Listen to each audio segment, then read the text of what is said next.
Hola a todos. A continuación en esta imagen observarán una línea de tiempo. Esta línea de tiempo nos ayudará a introducirnos dentro de la literatura universal.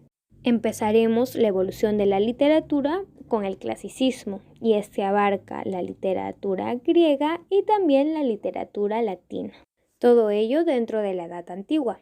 En la Edad Media, que abarca desde los siglos V hasta el siglo XV, encontraremos la literatura medieval. Dentro de ella están los cantares de gesta y la poesía religiosa.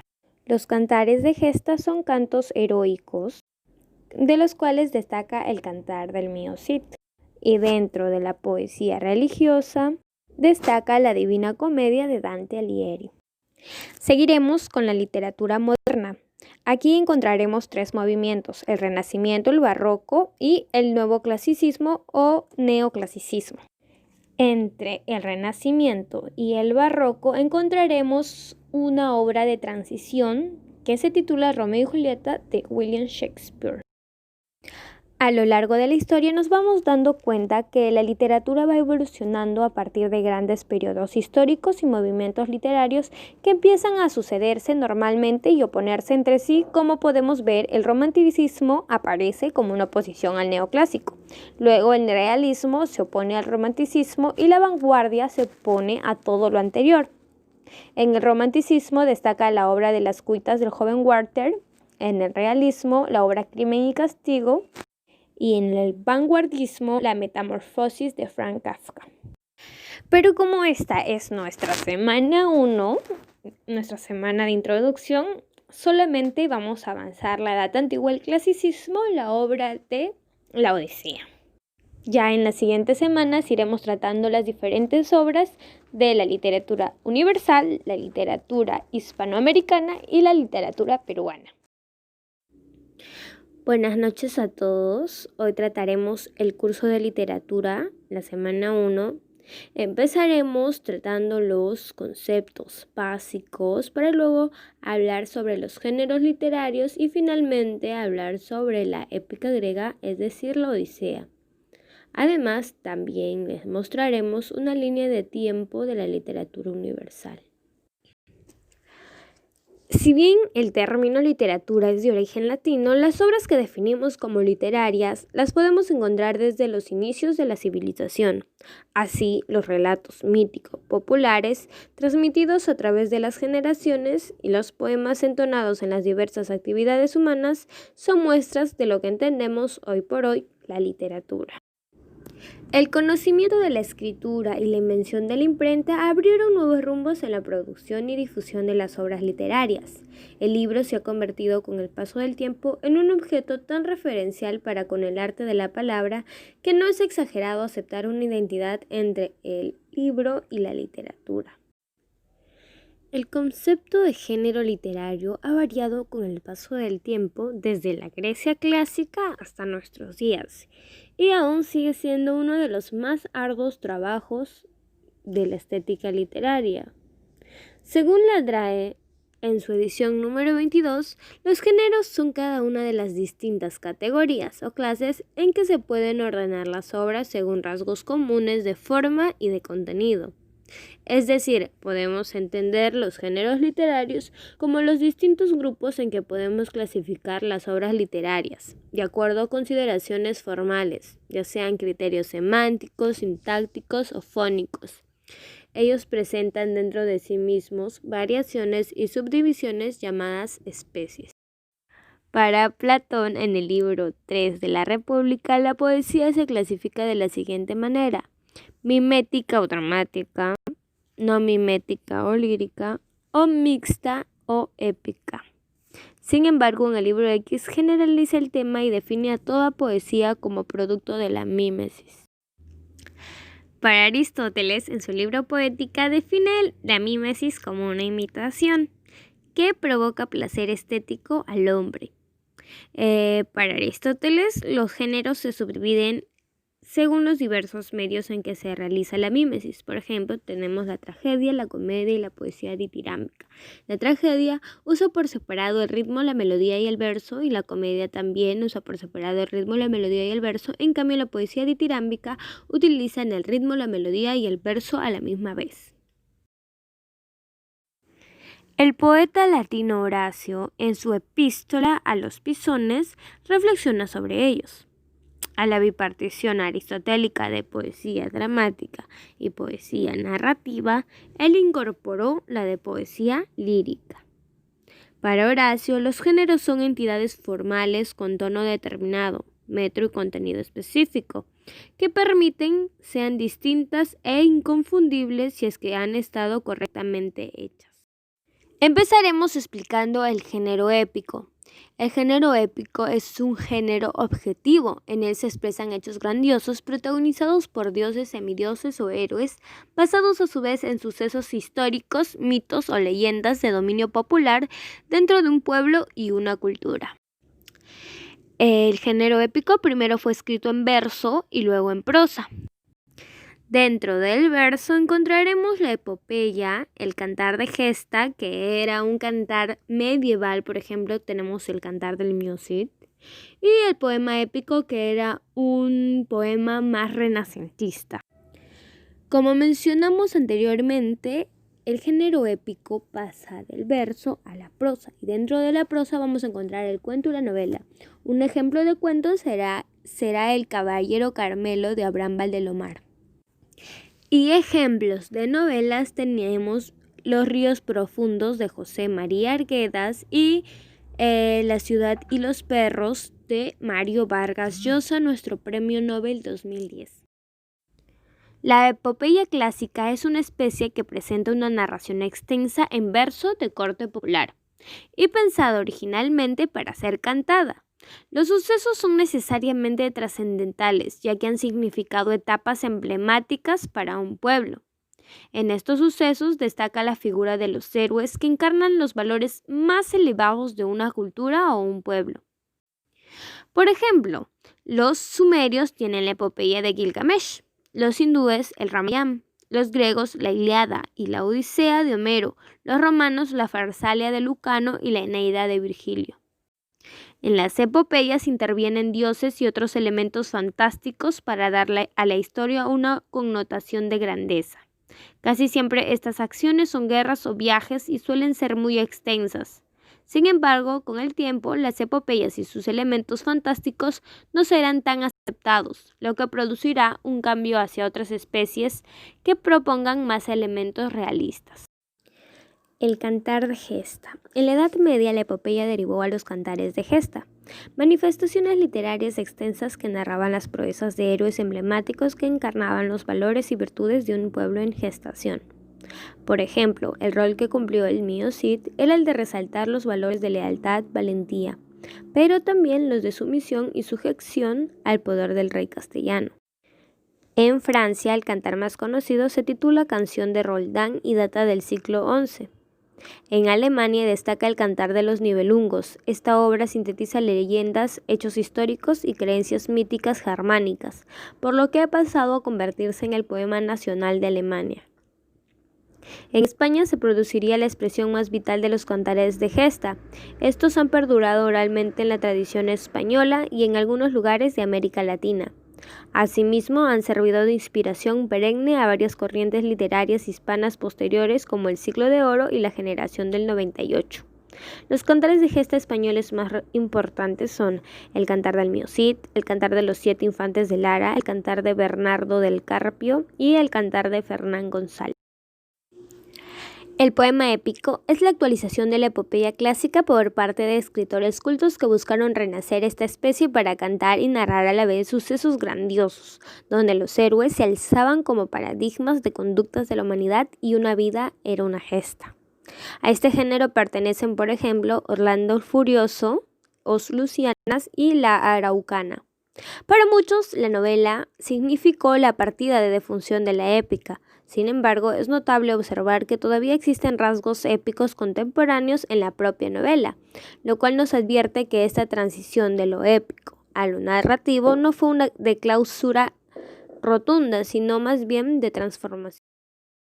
El género lírico es el más subjetivo de todos, es aquel donde el autor expresa sus sentimientos y emociones. Al abordar sus temas se manifiesta en verso y su origen data de la Grecia clásica.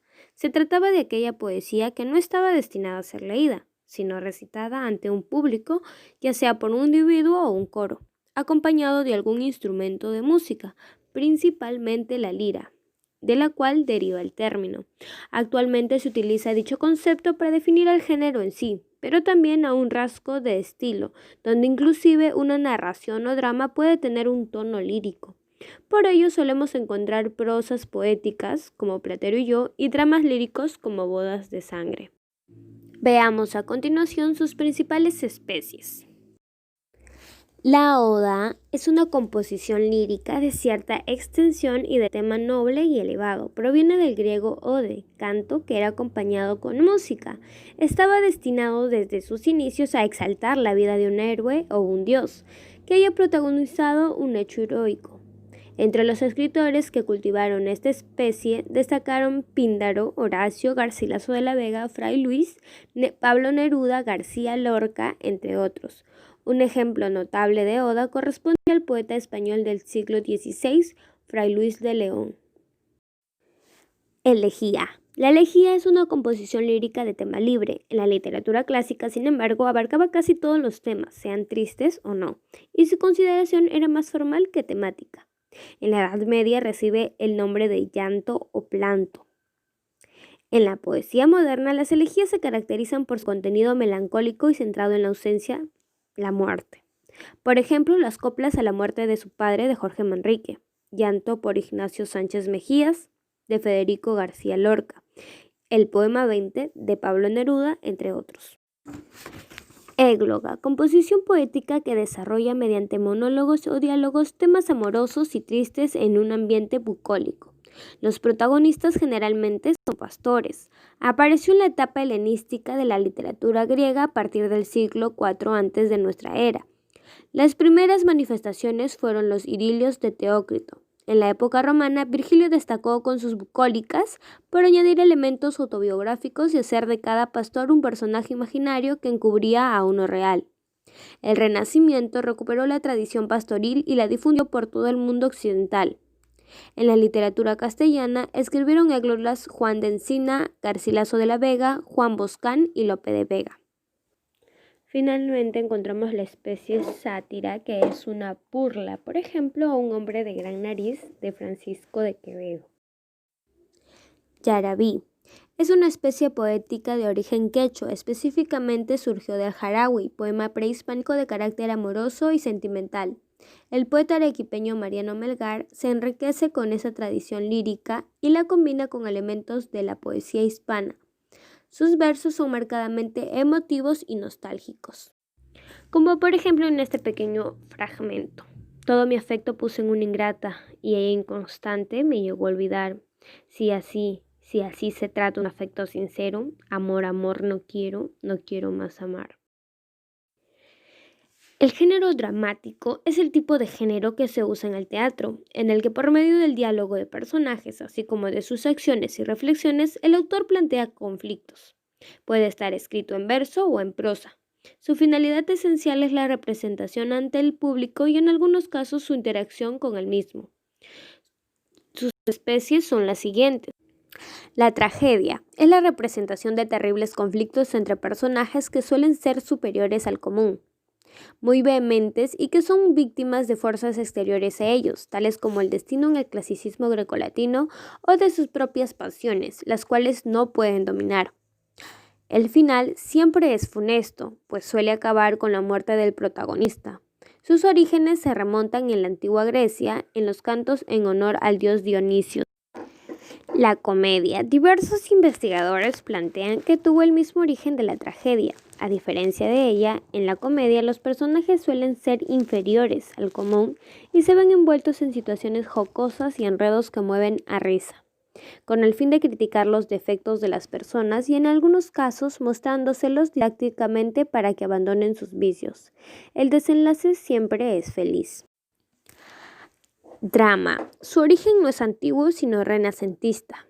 Específicamente fue Lope de Vega quien estableció sus bases en el tratado Arte Nuevo de hacer comedias. El drama combina elementos de la tragedia y la comedia, pero se distingue en cuanto a forma y contenido de la tragicomedia. En este sentido, el drama es más realista, porque busca retratar una secuencia de sucesos funestos y cómicos como ocurren en la vida misma. Lope de Vega es el primero en crear dramas de temática popular como Fuente Ovejuna. Pedro Calderón de la Barca, máxima expresión del teatro barroco en España, destacó por sus dramas a capa y espada, así como por su drama filosófico La vida es sueño. El siglo XX ha sido testigo de verdaderos maestros del drama contemporáneo que han mostrado la vida desgarradora, alienante y muchas veces absurda del hombre en sus más diferentes matices. Auto sacramental. Obra teatral de un solo acto, a veces precedido de una loa de carácter teológico apoyada generalmente en la Eucaristía y con finalidad didáctica.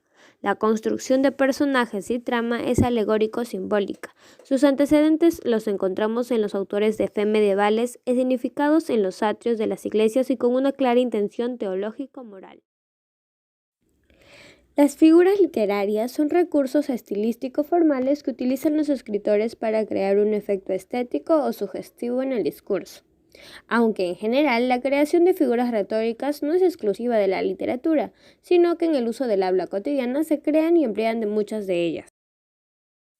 La disciplina que estudia las figuras literarias es la retórica, cuyo objetivo es la persuasión y su origen data del discurso de los sofistas en la Grecia clásica.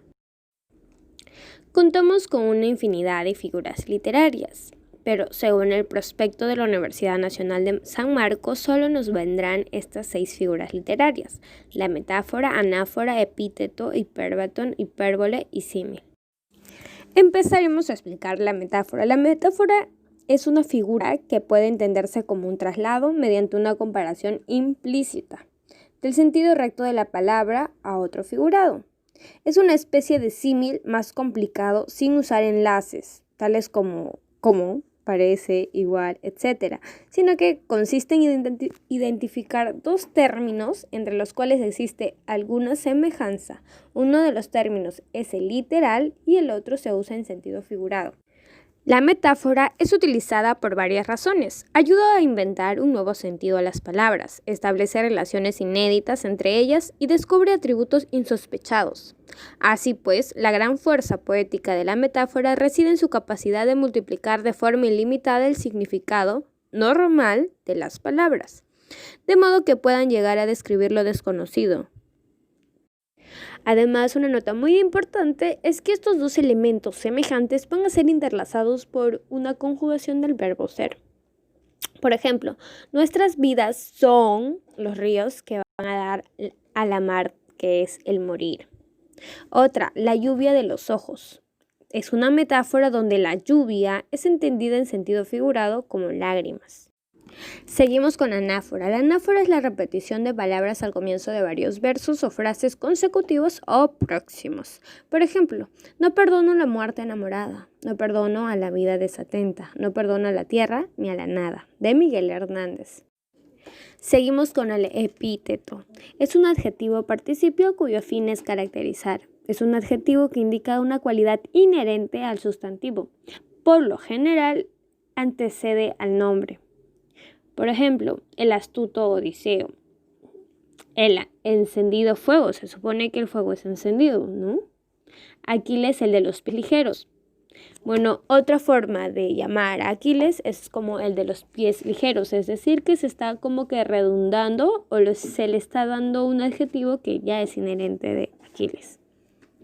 Ahora les mencionaremos un ejemplo de el Inca Garcilaso de la Vega. Es un poco más largo, pero en fin. Por ti la verde hierba, el fresco viento, el blanco lirio y colorada rosa. Nos damos cuenta que la hierba siempre va a ser verde, el viento siempre va a ser fresco y el lirio siempre va a ser blanco. Así que se está utilizando unos adjetivos obvios del sustantivo y, como mencionamos, está antecediendo al nombre: verde, hierba; fresco, viento; blanco, lirio. Seguimos con nuestra cuarta figura, que es el hipérbaton, que es una alteración del orden habitual de la oración en castellano. Como decíamos, nosotros al ver oraciones escritas ya sea en los carteles, en los libros, solemos ver un orden habitual que es el de ver primero el sujeto, luego el verbo, luego el objeto indirecto y finalmente el complemento. Sin embargo, los poetas no siempre cumplen con este orden establecido, sino que ya no vamos a ver al sujeto al inicio, lo podemos ver en medio, lo podemos ver al final. El verbo puede ir conjugado, etc. Hay muchos cambios que lo van a hacer los poetas para que no suene como una frase común que solemos escuchar, para salir de lo habitual más que nada. Tenemos, por ejemplo, un verso de Becker que dice: volverán las oscuras golondrinas en tu balcón sus nidos a colgar. Claramente, esta oración parece no tener sentido, pero no es que no tenga sentido, sino que no se encuentra en un orden natural como lo hemos visto desde siempre. Aquí vemos que el verbo está al inicio, volverán. Y normalmente una oración no suele iniciar por un verbo. Otro ejemplo sería como el verso de Góngora, que dice: era del año la estación florida, que también podemos observar que el verbo está al inicio. Seguimos con la hipérbole. La hipérbole es la exageración que rompe con la lógica. Es una exageración tal que no cabe en la cabeza. Por ejemplo, o más dura que mármol a mis quejas. Esto quiere indicar que la persona es tan indiferente, por así decirlo, con la otra persona que usa esta figura literaria. Otro ejemplo: tanto dolor se agrupa a mi costado que por doler me duele hasta el aliento. Me duele hasta el aliento. Vemos este verso muy exagerado y es de Miguel Hernández. Por ejemplo, el dolor crece en el mundo a cada rato. Crece a 30 minutos por segundo, paso a paso. Este verso es de César Vallejo y vemos una exageración en el verso crece a 30 minutos por segundo. Finalmente nos encontramos con el símil. El símil es una comparación explícita de una cosa con otra. Está marcada típicamente por medio del cómo, cuál, qué o se asemeja a. Como recordamos, dijimos que la metáfora era una comparación implícita, que no era evidente, tenías que descubrirlo. En cambio el símil, esta figura literaria, sí es explícita. Tú sí te vas a dar cuenta a simple vista que está comparando dos cosas. Es más, tiene conectores más evidentes. Por ejemplo, los cuernos son como flores. Aquí obviamente te das cuenta que los cuernos son como flores. Seguimos. Los troyanos, semejantes a carniceros leones, asaltaban las naves. Está comparando a los troyanos con los carniceros leones.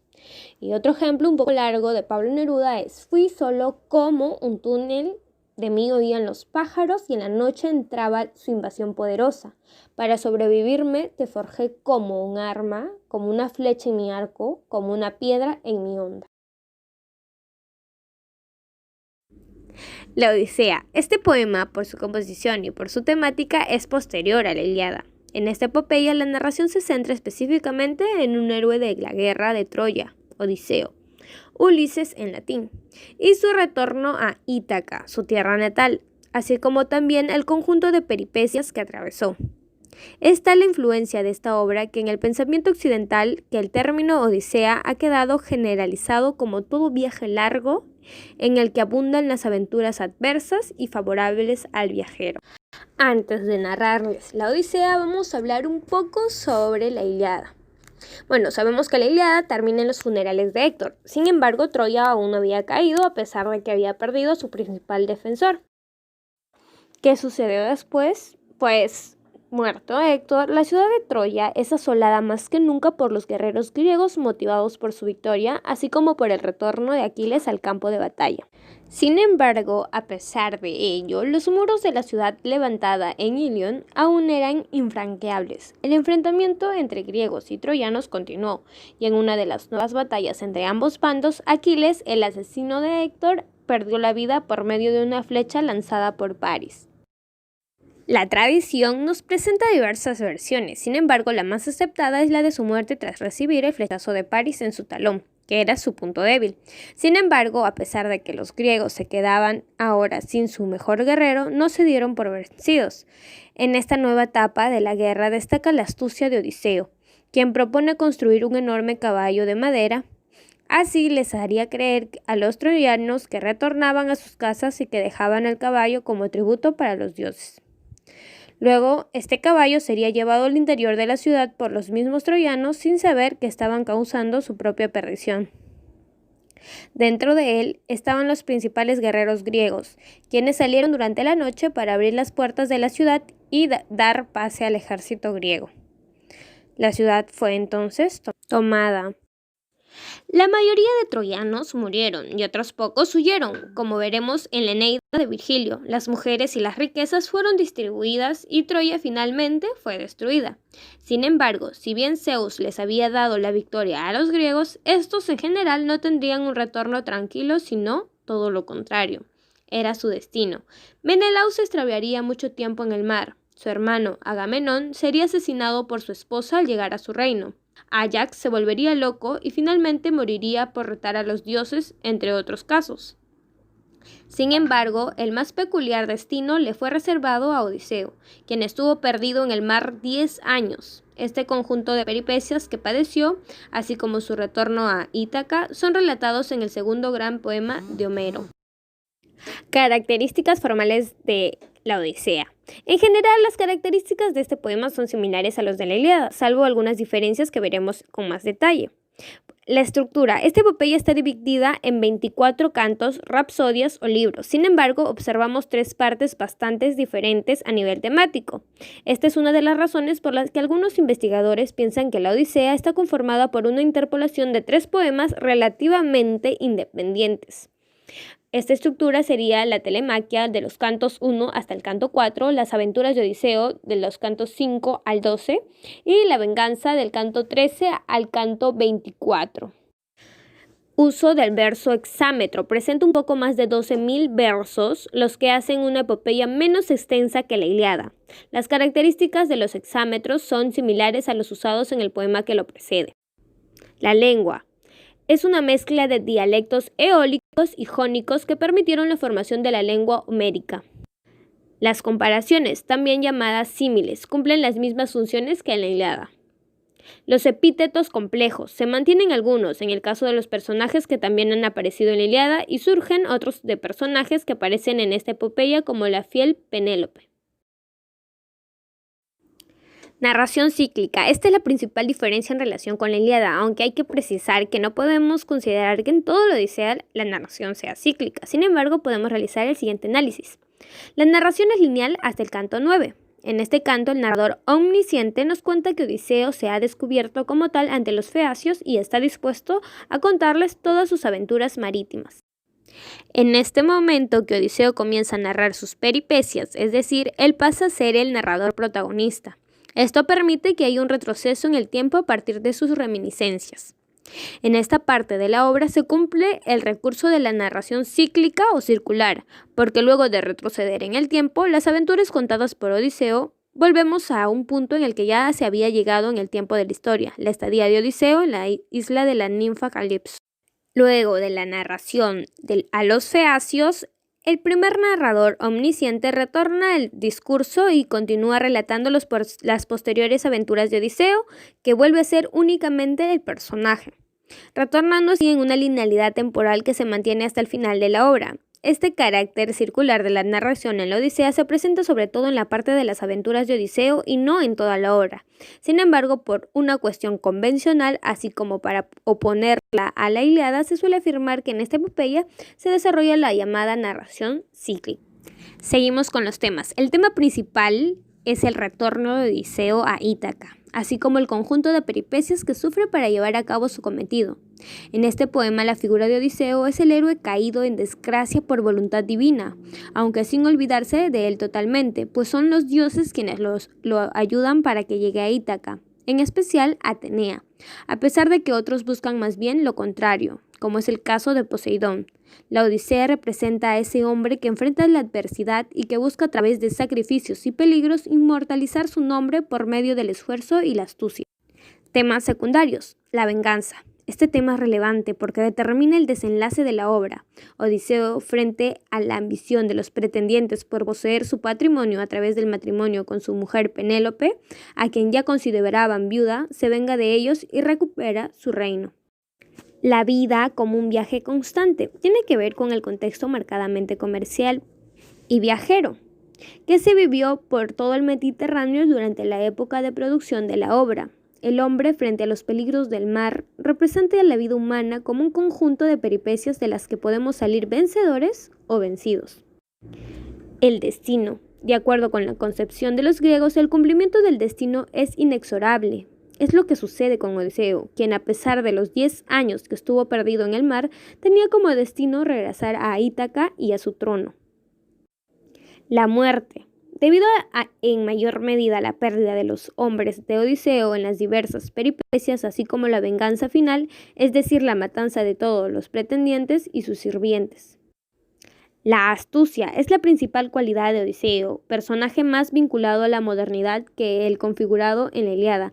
Básicamente, Aquiles centraba su superioridad en su fuerza descomunal y bárbara, mientras que Odiseo apela en la mayoría de los casos al ingenio y en particular al poder de la palabra para convencer a los demás de acuerdo con sus intereses. La exaltación de la clase aristocrática. En este poema, al igual que en la Ilíada, se exalta a reyes y a príncipes a los cuales se los relaciona con las características de las divinidades. Hay una mayor participación de personajes populares en comparación con el poema anterior, pero siguen siendo secundarios supeditados a las decisiones de sus amos. Ahora sí empezaremos con el resumen. En una importante reunión, Atenea exhorta a los dioses para que permitan el retorno de Odiseo a su patria, quien lleva muchos años en la isla de la ninfa Calipso. La casa del héroe se encontraba prácticamente tomada por los pretendientes de Penélope, que no cesaban de dilapidar todo lo que encontraban a mano en hogar ajeno. Atenea toma la figura de un hombre llamado Mentor y aconseja a Telémaco, hijo de Odiseo, que no dude en viajar y buscar a su padre. Antes de emprender el viaje, Telémaco se reúne en Ítaca con el pueblo que le pide con urgencia un sucesor, ya que suponen a Odiseo muerto. Telémaco les pide su ayuda para sacar a los pretendientes de su casa, pues prácticamente están consumiendo todo el patrimonio de su padre, pero ellos no aceptan por temor. Estos pretendientes deciden entonces desaparecer al hijo de Odiseo, pero no lo logran por intermediación de la diosa Atenea. Telémaco, motivado por lo que dijo Mentor, Atenea, y aferrado a la esperanza de encontrar al padre perdido, consigue por fin una nave y comienza a viajar hacia Pilos y Esparta. Llega a la ciudad de Pilos y se encuentra con el rey Néstor, quien no conoce el paradero de su padre. Telémaco, lejos de desanimarse, viaja a Esparta, donde es recibido por Menelao y Helena. Menelao le cuenta que pudo arrebatar información al dios Proteo, quien le mencionó el destino de diferentes héroes griegos, entre ellos su padre, quien estaba retenido en una isla por la ninfa Calipso. Telémaco, emocionado, se queda unos días en la casa del rey. Mientras tanto, los pretendientes preparan cobardemente una emboscada para matar a Telémaco cuando regrese. Todo ello es respecto a la primera parte, que se denomina la telemaquia. Ahora seguimos con las peripecias de Odiseo. Zeus envía a Hermes a la isla Ogygia para ordenar a la ninfa Calipso que deje marchar a Odiseo. La enamorada Calipso le promete de todo a Odiseo hasta la inmortalidad con tal de que se quede a su lado. Pero Odiseo decide marcharse, así que construye una balsa y emprende el regreso a su tierra. Sin embargo, este viaje no sería fácil, pues Poseidón recuerda que Odiseo había cegado al cíclope Polifemo, su hijo, y decide vengarse. Agita las profundidades del mar y con terribles olas la nave es hundida y Odiseo se pierde entre las turbulencias del mar y luego de un largo sueño recobra la conciencia en las playas del reino feacio.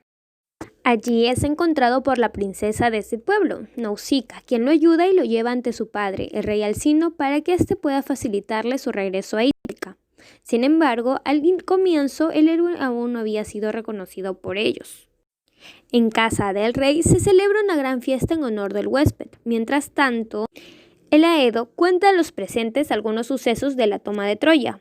Odiseo entra en confianza, recuerda, se emociona, llora y finalmente revela su identidad ante la corte del rey Alcino. para luego relatarles su historia desde que salió de Troya. Cuenta su llegada a la isla de los lotófagos, donde 3 de sus compañeros comieron loto y perdieron el deseo de regresar, por lo que tuvieron que llevárselos a la fuerza. Posteriormente llegaron a la isla de los cíclopes, donde Polifemo devoró a muchos de sus hombres. A continuación narra la forma como durmió al gigante gracias a su astucia.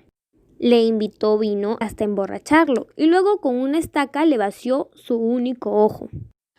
Además, se liberó de la furia de los otros cíclopes, pues cuando estos le preguntaron a Polifemo ¿quién te ha herido?, este le respondía desesperado: nadie ha sido quien me ha agredido. Odiseo le dijo que así se llamaba, nadie. Y los gigantes no le hicieron caso. Con esta astuta artimaña, Odiseo y los hombres que le quedaron lograron huir camuflándose debajo de las ovejas del cíclope. Allí comienza la cólera del dios Poseidón. Odiseo también cuenta sobre su viaje hasta la isla de Eolo, quien le habría entregado una bolsa de piel que contenía los vientos más violentos y que lamentablemente fue abierta por unos curiosos de su tripulación, lo cual provocó muchas tempestades. Luego de este hecho, tras 6 días de navegación, llegaron a la isla de los Lestrigones, gigantes caníbales que devoraron a casi todos los compañeros de Odiseo. Además, narra todo lo que pasaron para huir y llegar a la isla de Ea, donde vivía la hechicera Circe, quien se dedicaba a tejer un gran telar. Alrededor de la casa habitaban leones y lobos, que en realidad eran hombres víctimas de la hechicera, los cuales no eran peligrosos. Cuando Odiseo llegó a la isla, mandó bajar a la mitad de la tripulación y se quedó en su barco. Circe invitó a los marineros a un banquete y después los transformó a todos en cerdos con una vara. Euríloco, quien sospechaba una traición desde el principio, fue el único que logró escapar y avisó a Odiseo. Este partió al rescate de sus hombres, pero en el camino fue interceptado por Hermes, quien le dijo que se hiciese con algunas hierbas de moli para protegerse del mismo destino que el de sus hombres.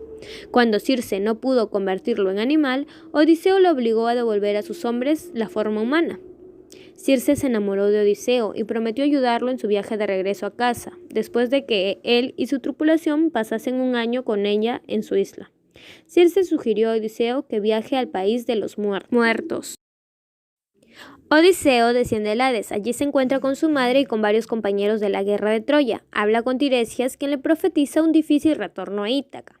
En su travesía tuvieron que liberarse del hechizo melódico de las sirenas. Por otro lado, cuenta sobre todas las peripecias que tienen que pasar con Caribdis y Esquila y su llegada a la Isla del Sol, donde pese a las advertencias de no tocar el ganado de Helios, los compañeros de Odiseo sacrifican varias reses, lo que provocaría la cólera del dios. Además, en su ida al mar, Zeus les lanzó un terrible rayo que destruyó la nave, donde el único sobreviviente fue él. Finalmente arribó a la isla de Calipso, la hermosa ninfa que lo retuvo por amor hasta que Zeus ordenó que lo dejara partir. Pero perseguido por la furia de Poseidón y su deseo de venganza, arribó a la tierra de los Feacios, que era el lugar donde estaba. Finalmente, la venganza de Odiseo. Al terminar su historia, Odiseo se durmió, y el rey de los Feacios ordenó a sus mejores navegantes que lo dejen en su patria. Ya en Ítaca, aparece la diosa Atenea, quien le disfraza de mendigo y le indica que continúe en compañía de su sirviente Eumeo. Así lo hace, pero no revela su verdadera identidad a su sirviente. Mientras tanto, Telémaco había regresado a Ítaca y gracias a la intervención de la diosa logra eludir la trampa que habían preparado los pretendientes para matarlo. Luego va a casa de Eumeo, donde encuentra a su padre, lo reconoce y juntos planean una ejemplar venganza contra los pretendientes. Al día siguiente, Odiseo, disfrazado de mendigo, se encamina a su palacio. En la puerta se encuentra su fiel perro Argos, quien lo reconoce y muere.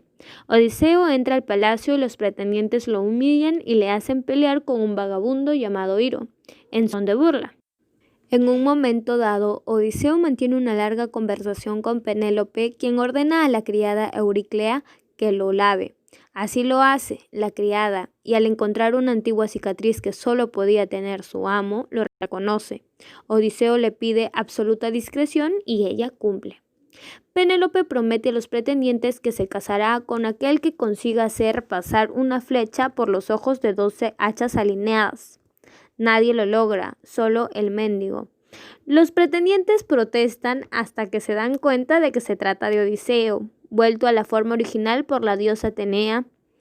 Es así como empieza la masacre. Odiseo mata a Antino, jefe de los pretendientes, y finalmente, uno por uno, ajusticia al resto. Odiseo aprovecha el momento de calma para presentarse ante Penélope, pero ella no logra reconocerlo.